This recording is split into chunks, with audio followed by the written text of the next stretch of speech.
Hello everyone, you're welcome back to my channel. My name is Odette Silva. In today's video I'll be showing you how I make this beautiful peplum, this pinafore peplum.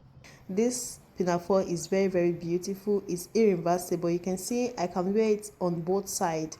I can wear the other side. I use the other side to sew a trouser, and this other side I can use to wear gown and any other dresses at all.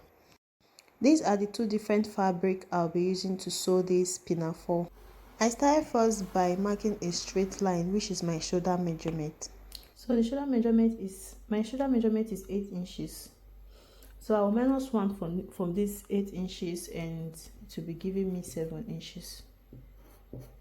So I created a new line so that you can understand properly. So I just connected the line all the way down to join the first line. I'll be using 3.5 for the wideness of the neck, and for the deepness I'll be using 3.5 also. So I'm just going to connect the wideness and the deepness together just like this. I'm done connecting them together, so I'm just going to look for the middle of this wideness and deepness. So the middle, from the middle is where I'm going to curve it. But if you have a ruler, you can always use a ruler. Me, I don't have. I'm used to this. So from this middle, I'm just going to connect it like this to have that round neck, to have the round neck effect. Yeah, I'm done with all that now. So from the shoulder I'm just going to mark 1 inches, and I will mark it from the neck down to the shoulder. So that will be a neck slope. You can actually skip this method if you don't want. If you want, you can do it. If you don't want, you can actually skip it, but it will make the neck to be very relaxed. I'm done with the shoulder and the neck now, so I'm just trying to get my half length. Because I have added weight, I was thinking maybe my half length to be 17 and all that, but when I remeasure it, it's 15 was just fine. So I have to shift it to 15, because if I will still leave it, you can see I'm measuring myself again and I said it is 15. So I just put it in 15 because I will be adding a extra 2 inches for the band, so I don't think there's any need for the 17 stuff. So I just remove that 17 and just place it in my half length, which is 15, because I'll be adding extra 2 inches band and the peplum everything, so I don't need to be too long. So this is just perfect. I divided my waist measurement into 8. My waist measurement divided by 8. Then I added extra 1 inches allowance for sewing. So I'm just trying to connect the shoulder slope to the waist just like this. So this is the extra half inches allowance that I added for sewing. So I'm just connecting it again to the shoulder so that you will understand the inches that I added to my actual measurement. So this is just basically it. So I just went down from the neck by 1 inches for the back of the shirt. So I went down by 1 inches, and I'll just connect the back line to the actual front line, and I'll just give it my curve. You know, it's a round neck. So you can actually make this sketch in a carbon paper or any paper of your choice, but for me, I feel that's that is a big work. So the time I'll use to sketch that on the carbon paper, I'll just draw everything here and cut it out. So this is what I'm doing. Don't in my life, I don't have no ties, and you can't see me shining. Too many girls on my IG. So I'm done cutting out the fabric now, so I'm just going to place it in another fabric at the bottom so that I will not waste the fabric. So what I'm doing now, I'll just cut it out the way I cut the front out before. I'm just trying to make sure that everything is straight and well relaxed.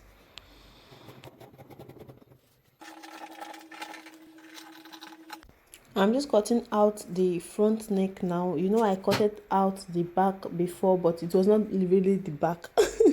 I cut that out. So this is the 3.5 inches that I measured for the front. I just cut it out, and this back part I'm going to be re-measuring it, so I will go down again with 1 inches. Yeah, I'm changing my life. How my mama proud of me. She got me going. so I'll be repeating everything that I did before on the first fabric. I'll be repeating everything on the second fabric. Yeah, I'll just repeat everything, then I'll just cut everything out just like this. All the fabric I need, the back and the front, this front into two. So I'm done with the half cut now, so I'm about to fold the flare. The flare, I'll be folding my fabric into 4. Yes, I'll be folding it into 2 first, then I will fold it again like this and just join together, so making into 4. So that's what I'll be using for the flared, and I will divide my waist measurement into 8 as I did for the waist. So it's what I'll be doing here also. So this middle of the flare, that's the middle of the flare, this place that look like fish mats, so it's where I'll be placing the the measurement that I divided by 8. So I'm just going to curve it like this and rule it, just mark it like that. After dividing the waist measurement, so I'm going to be getting the length measurement. So I'm using 9 for my length. I don't want it to be too long, I just want it to be normal. Yeah. So I'm using 9, so I'm just going to mark 9 from the starting to the ending, then I'll connect everything together just like this. So this is how I cut my flare. Life, how my mama proud of me.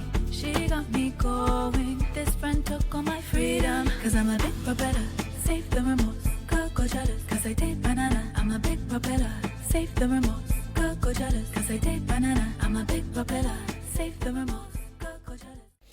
So I just put gum stain in some of the fabric because I ran out of gum stain. I don't have, and if I should order gum stain, this style that I'm making will take weeks before it will come. So I just do it like this, jaga jaga.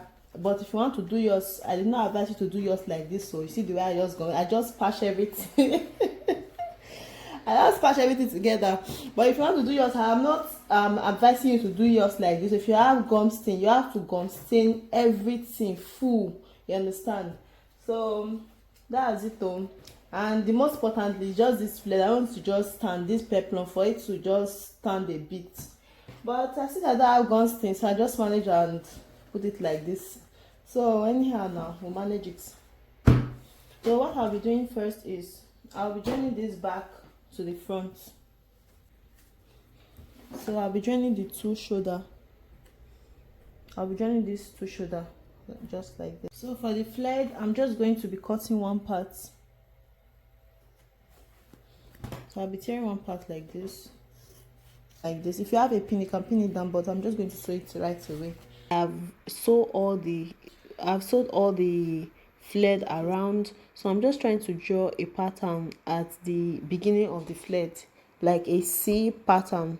So that's the effect you are seeing on the flared. So I'm just going to, is what I'm doing now, I'm just drawing it out, and I'll be cutting it out also, then I will join it back together. I'm done cutting the effect that I said before, so I'm just trying to trim out all the excesses, and I'll turn out the flared. I'll turn the flared over to the right side, then I'll just iron everything for everything to relax.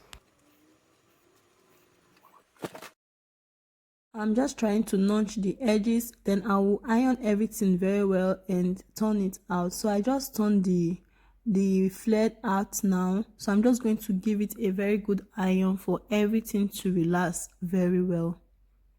So remember the 2 inches that I said I will be adding as the waistband. So this is the waistband. This is not 2 inches, this is actually 2.5 inches, because I'll be using some inches to sew it at the bottom and at the top. So I'm just going to attach it to the flared now. I'm trying to look for the middle of the flared. So now I just found the middle. I'm just going to give it a notch at that middle, which I just did. So I'm trying to make sure that the waistband, the twin sheet waistband, is corresponding with they're in alignment with the same color, matching the fabric at the both side. So I'll just use a safety pin to pin that down, and after that I'll just sew it from that middle to the other side and from the same middle to the other side. So I'm done joining everything together now. You can see everything is very relaxed. So this top part, I'm just going to turn it over just like this. Then I will use a iron to fold it inside, because we are going to be making a top stitch here. So I'll use iron to just iron everything inside just like this, to make sure that everything is very well relaxed. Too many girls on my IG. I'm changing my life. How my mama proud of me. She got me going. This friend took all my freedom. Cause I'm a big propeller. Save the remorse. Go jealous. Cause I did banana. I'm a big propeller. Save the remorse. Go jealous. Cause I did banana. I'm a. You can see the way the upper part is very well relaxed now. So this is the flared. I'm just going to look for the middle. I'm trying to look for the middle and arrange everything to make sure that everything is well. And now I just found the middle, so I'll be using a chalk to mark that middle. And after looking for the middle, then the middle of the shirt also, that's the May jacket, I'm still going to look for the middle, and I will mark it with a chalk, and I will put it inside the flared just like this. After putting it into the flared, at this point you can use your office pin to pin everything all around, but I don't have office pin, so I'm using this diaper pin to just hold it there. So after holding it there, the other side of that's the front part, yeah, to make sure that I'm just making sure that everything is very relaxed and in alignment. And that front part, you make sure that at the ending of the flared is where you're going to be attaching it. You want to make sure that the two fabric is corresponding with each other. I made a mistake before. You can see I just quickly made my mistake. So you make sure that the two fabric is facing each other. So now I'm just top stitching it, and you can see the way I just top stitch it, and the front part is in alignment with the flared. So that's all for this beautiful jacket. So I hope you enjoy watching this video. If you do, don't forget to give this video a big thumbs up. If you are new here, you're highly welcome. Consider subscribing to this channel, and I can't wait to see you all in my next video. Thank you so much for watching.